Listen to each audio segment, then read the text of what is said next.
So ഇന്ന് day 9 ആണ്. അപ്പോൾ നമ്മൾ പതുക്കനെ പുതിയ പുതിയ മൂവ്സൊക്കെ പഠിച്ചിട്ടുണ്ട്. നമ്മളിപ്പോൾ ചെയ്യാൻ പോകുന്ന മൂവ് വെച്ചിട്ട് നമുക്ക് ഈ റുക്ക് വെച്ചിട്ട് ഈ ബിഷപ്പിനെ കില്ല് ചെയ്യാം. You captured my piece and it's not coming back. Move here to capture my bishop. You can only capture enemy pieces. Capture one of my pieces. ഇത് വെച്ചിട്ട് നമുക്ക് ഈ ക്വീനെ എടുക്കുന്നതായിരിക്കും എളുപ്പം. ഇനി നമുക്ക് അടുത്തത് ഈ പറയുന്ന റുക്കിനെ തന്നെ എടുക്കാം.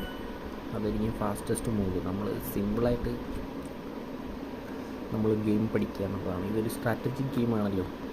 Move here to capture with your bishop. ബിഷപ്പിൻ്റെ സൈഡായിട്ടായിരിക്കും മൂവ് ചെയ്യുന്നത്. ഇനി ഇതിനെ ക്രോസ് ചെയ്യാം. Obliterate the enemy.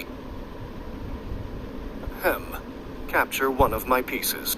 നമുക്ക് പോസിബിളായിട്ടുള്ള 2 ഔട്ട്പുട്ടുണ്ട്. ഒന്ന് ഈ ക്വീനെ എടുക്കാം, അല്ലാന്നുണ്ടെങ്കിൽ നമുക്ക് ബിഷപ്പിനെ ചെയ്തതിന് എടുക്കുന്നതായിരിക്കും എളുപ്പം. Now capture 2 pieces. I'll move my pieces too. ഇവിടെ നമുക്ക് ഇതിനെ എടുക്കുന്നതായിരിക്കും എളുപ്പം. ഓക്കെ, ഇവിടെ നമുക്ക് പോസിബിളായിട്ട് ഈ ഇതിനെ തന്നെ എടുക്കാം. Each move is a turn. Try not to make the same mistake I did. ഇനി ഇവിടെ നമുക്ക് സിമ്പിളായിട്ട് എത്ര എണ്ണം കിട്ടും നോക്കാം. ഇതെടുക്കാം. ഓക്കെ, വീണ്ടും ഇത്. അപ്പോൾ അത്രേ ഉള്ളൂ ഗൈസ്. ഡേ 9 നമ്മൾ സക്സസ്ഫുള്ളി കംപ്ലീറ്റ് ചെയ്തിരിക്കുകയാണ്.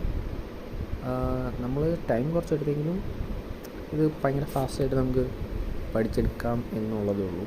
ഈ ആപ്പ് ഭയങ്കര യൂസ്ഫുള്ളാണ്. സോ